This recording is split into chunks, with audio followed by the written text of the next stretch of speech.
the three phases of financial planning: accumulation, preservation, and distribution, through the lens of the traditional, oh so average financial landscape through 401ks and IRAs and the like. What's working and what's not working when it comes to that traditional mindset? This is Ryan Fleming from Columbus, Ohio. Thanks so much for having us all on, man. One of my thoughts on that question would be is most people tend to rely on government-made programs, Wall Street, and kind of like our own human nature, in so much that we kind of just follow the herd like sheep, so to speak.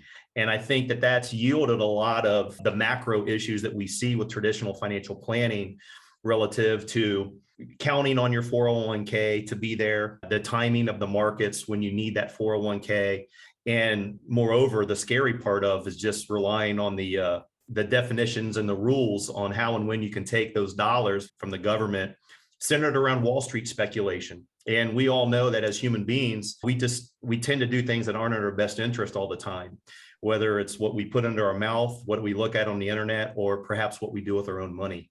So that's kind of a high level, I guess, response to that question about what's traditional financial planning centered around those three things: government, Wall Street, and our human nature tendencies. Wow. And you really caught my attention with the human nature part, because you're right. I want a six pack of abs, but I also love chocolate ice cream. So you're right. We sometimes act against our nature. How have you seen that play out? And just go a little deeper on that last one there, Ryan. How do you see the human nature factor keep us from succeeding when we're using traditional methods?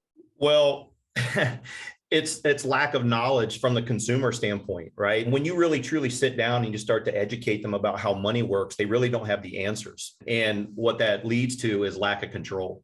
For example, one of a myriad of major topics is in the world of taxation. A lot of advisors will do a good job allocating your 401k or IRA, but they do a very, very poor job of tax planning.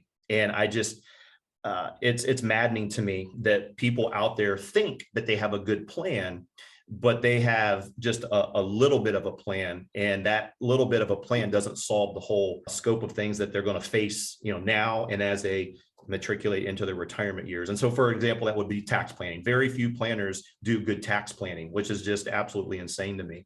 But they have a good equity bond portfolio mix in their 401k. Mm-hmm. Yeah, there's a lot of blinders that we have to keep on if we want to follow the traditional mindset.